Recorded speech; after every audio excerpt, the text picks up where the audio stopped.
Ya, pemirsa, karakter jalan tol yang bebas hambatan memang seringkali membuat seseorang menjadi lengah meskipun sudah ada rambu-rambu batasan kecepatan atau rambu lainnya. Ya, lalu pertanyaan selanjutnya, bagaimanakah kiat aman berkendara di jalan tol? Saat ini kita sudah tersambung melalui sambungan telepon dengan pebalap nasional sekaligus Duta Keselamatan Transportasi Darat, ada Rifat Sungkar. Selamat siang, Rifat.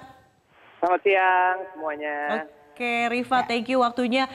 Kita mau tanya nih, bagaimana pendapat kamu melihat kecelakaan beruntun kemarin di kilometer 91 di Cipularang? Ya, pertama-tama kalau saya pribadi sangat prihatin dengan situasi yang ada dan juga belasungkawa kepada para korban. Namun kalau saya lihat dari kronologi kejadian kecelakaan kemarin, sebetulnya kita dari manusia bisa mengantisipasi kecelakaan tersebut, karena kalau dilihat itu sepertinya ada dua kecelakaan yang saling berhubungan, sehingga sebetulnya yang lebih fatal adalah post accident-nya, karena ternyata reaksi dari seseorang yang di depan yang telah memberhentikan kendaraannya tidak ditunjang dengan reaksi dari kendaraan berikutnya yang datang dari belakang. Jadi sebetulnya ini bisa diantisipasi ya, Rifat ya. Kalau opini dari kamu seharusnya seperti apa nih agar kendaraan di belakang bisa mengantisipasinya sehingga tidak terjadi kecelakaan beruntun begitu? Jadi begini, jadi kalau saya lihat ada teori gini, ketika kita melaju dalam kecepatan 2 kali lipat lebih kencang, artinya jarak yang ditempuh untuk rem adalah 2 kali lebih jauh. Akan tetapi kalau 2 kali lipat kecepatan dan 2 kali lipat beban, artinya jarak rem itu akan 4 kali lebih jauh. Nah, itu jarang orang sadar seperti itu. Karena kalau kita duduk sendiri di mobil sama kita duduk full capacity dengan kecepatan yang sama, jarak rem itu jauh berbeda. Makanya sekarang secara teori kalau kayak kapal laut, kapal besar sama kapal kecil, kenapa kapal besar butuh waktu lama untuk berhenti? Karena memang ada G-force, tekanan dari gaya yang membuat kapal itu perlu waktu lebih lama untuk berhenti. Nah, kalau lihat dari kemarin, ini kan masalah pengereman juga terjadi, tapi faktor human error juga sangat terjadi. Nah, di sini kalau lihat situasi kemarin ya, kalau saya sekilas lihat dari analisa video yang saya lihat tadi pagi, artinya sebenarnya gini, tol Cipularang itu kan penuh dengan tanjakan dan juga turunan. Betul. Jadi kalau lihat penyebab kecelakaan merupakan truk dengan muatan penuh, saya berasumsi bahwa truk tersebut juga berada dalam satu situasi yang tidak ready untuk melakukan pengereman mendadak.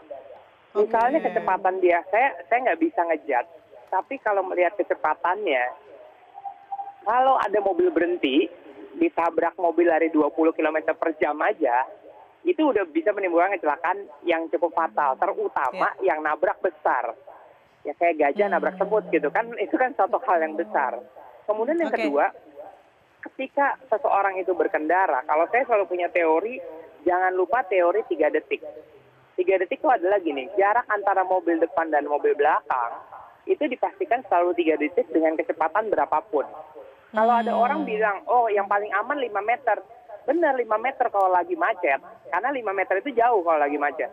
Tapi kalau kita lagi kecepatan 80 km per jam, 5 meter itu kayak kita lihat bumper depan, nggak ada reaction time yang bisa terjadi di situ. Terutama kalau mobil depan kecil, mobil belakang besar, pasti kan stopping distance-nya akan berbeda jauh. Nah, teori 3 detik ini banyak bisa menyelamatkan kita. Karena apa? Karena dengan jarak 3 detik, misalnya kita berlaju 60 km per jam, kita cari satu patokan, sebelah kanan misalnya ada tiang listrik. Kita hitung, karena kita mobil di belakangnya, 1, 2, 3. Begitu kita 3 detik, kita baru boleh melewati tiang listrik tersebut sebagai patokan. Nah, jarak ini secara progresif akan berkembang dengan kecepatan. Nah, kenapa 3 detik? Karena 1 detik bereaksi. Nomor 2, kita menginjak rem. Nomor 3, kita kan rem ada waktunya untuk memberhentikan kendaraan kan. Dan nomor 4, ya jarak tempuh kira-kira 3 detik itu bisa menyelamatkan suatu kecelakaan fatal yang bisa dikurangi gitu. Yang bisa At least kalau ada diantisipasi ya. jarak. Oke. Iya, betul. Baik, Rifat, ini kan tadi kita sudah konfirmasi juga dengan Kapolres, lalu pihak kepolisian setempat akan melakukan FGD atau forum group Iya. discussion karena mengingat Iya. jumlah kecelakaan yang cukup banyak begitu di kilometer dari sepanjang 90 hingga 100. Nah, apa yang akan kamu sampaikan dalam FGD ini nanti atau mungkin sedang mendengarkan pihak terkait dari Duta Keselamatan Transportasi Darat? Silahkan, Rifat. Oke, kalau dari saya pribadi, volume per capacity jalanan dibandingkan dengan muatan atau banyak yang pengguna jalanan kita tergolong kecil dibandingkan negara lain. Di sini kita punya risiko si besar berbaur dengan si kecil. Dan pasti si kecil akan selalu punya risiko besar. Karena si besar ini pasti akan selalu menang. Maksud saya, antara truk dan mobil pribadi lebih baik jamnya dipisah.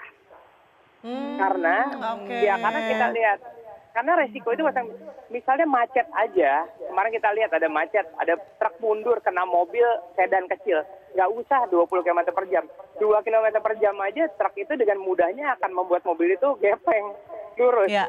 Jadi itu kan adalah resiko, jadi sebaiknya berbagi. Kedua adalah inspeksi tonase. Karena semakin besar tonasenya, resikonya pun juga pasti akan semakin besar. Oke, Nah, noted. itu adalah masukan-masukan yang semoga nanti bisa menjadi bagian dari FGD. Nah, Rifat, ini tipsnya lah, tips aman untuk sementara berkendara di area tol ini seperti apa? Iya, Tentunya terutama dengan- di jalan tuh suka Ya, apa ya, konten suka seperti bikin itu. ngantuk Betul. gitu kan, landai Iya, gimana nih? oke. Itu betul. Itu udah berulang kali saya katakan. Jadi kita itu punya teori mengemudi. Dimanapun juga manusia adalah manusia, punya titik capek, titik fatigue. Kalau di mobil zaman sekarang, kalau kita mengemudi 2-3 jam itu keluar biasanya istirahat. Istirahat itu kita cuma perlu micro sleep atau quick nap. 15 menit berhenti aja keluar dari mobil, mau tidur 10 menit, mau apapun itu cukup. Karena kita harus refresh ourselves. Kecelakaan itu juga bisa disebabkan bukan hanya dengan ngantuk, tapi juga dengan kebosanan. Karena dia melakukan satu hal yang sama dan jenuh berulang kali. Dia perlu entertainment. Manusia tetap aja manusia. Jadi gunakanlah kesempatan itu.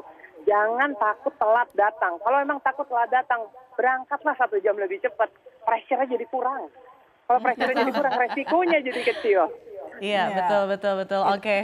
Ya, itu tentunya harus menjadi perhatian kita bersama ya setelah kejadian ini. Dan juga dilatih tadi 3 detik katanya, Nah, kata Rifat ya. 3 Jadi detik. kalau jadi Siapapun pengemudi ya, itu juga harus siapapun yang cerdas bisa. begitu ya, 3 detik. mengestimasi dan juga bisa mengantisipasi kecelakaan yang terjadi. Setuju. Rifat Sungkar, terima kasih sudah bergabung bersama Sama-sama, Newsline, pembalap nasional Naila. sekaligus Duta Keselamatan Transportasi Darat. Terima kasih infonya dan pemirsa.